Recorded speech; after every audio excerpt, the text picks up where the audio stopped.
Okay, example. 5 minus 6 minus 2.3. O, kanan doa, gitawag na siya decimal numbers. Okay?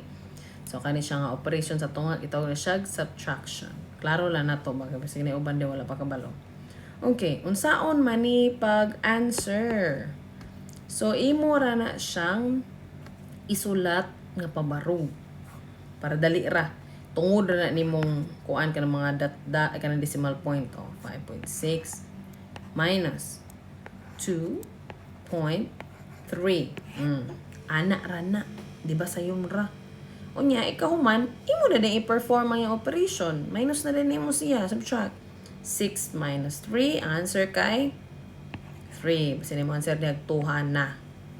5 minus 2. Ang answer kay 3. Oh. So, ang atong final answer, 3.3. O, di ba? Sayon ra. Sayon ra jud. Okay, hatag taglahi na po nga example. Kani example sa decimal nga kaning ko sa Bisaya pa baro-baro. Kanang unsa man ang teacher oy baro-baro na pud nga example. Mga estudyante mo reklamo ana. Sige, kani 4.1 minus 2.75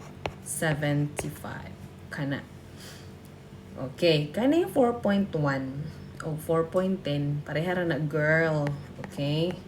4.10 4.1 parehara na sila girl. Okay?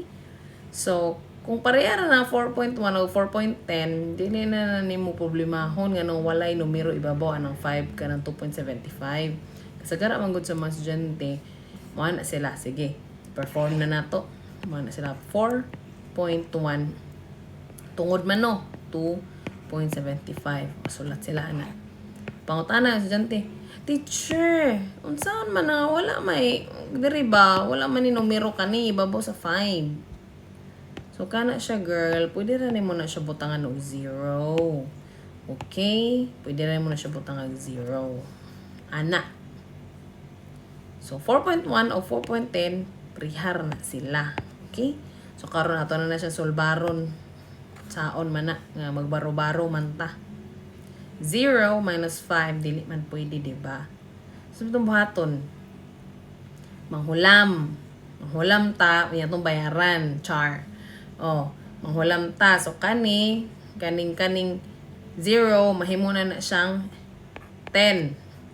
Kanang hulam man ta sa 1, o yung 1, minus 7, di man po na pwede. So, ang 1, manghulam po na sa 4. So, kanang 1, mahimo na po ng 10. Kanang 4, mo badly, mahimo na siyang 3. Siya mo gihuman sa tanan. Ingana na siya. Pag human, ato na din siya i-perform. Okay. Perform, grabe no. I-simplify. 10 minus 5 is 5. Corrected by. Correct. 10 minus 7, 3. Sunod, so may bato na ng decimal point. Ato ra ng kopyahon. Oh, bring down. Kaya tungod man na sila. Sunod, 3 minus 2, ang answer kay 1. So, ang answer, 1.35. Correct. Ing-ana ra kasayon. Kanibitong 4.10 or 4.1 minus 2.75, itungod yun na nimo pagkasulat. Ang uban mo gusto dyan, tingani sila mong sulat ay 4.10. Dili, 4.1. Unya, ang una na estudyante, kanang 4.1, duha ra man ka numero niya, ang 2.75 kitulo man na ka numero. So ang una na estudyante sibog lang na to gamay ana lang ni nato kay para magtungod gid sila ana ang una estudyante uban ha dili tanan. So kana siya careful mo ana kids ha, dapat tungod jud mao jud na yung timailhan ay gina-ignore ng kanang decimal point, itungod jud na ninyo balag magkinaunsa. Dapat ana jud na pagkasulat. Kay tungod yun na sila, tungod yun na isig tungod yun na align gina sila. Okay? Sige. Nako ihatag nga challenge para ninyo. So wayan ko na to be kung kabalo ba mo ani o kabalo mo sa answer, i-comment yung answer below. Okay. Mao ni inyohang answeran sa comment box. 6.25 minus 3.1. So may answer na. Number 2, 7.5 minus 2.35. Kana. So, may answer na ng duha. Kung makasolve ka ana, sure na gid perfect jud kasi score ani mo ka perfect jud kasi test aning ko ani mo incoming test mo aning subtraction of decimals.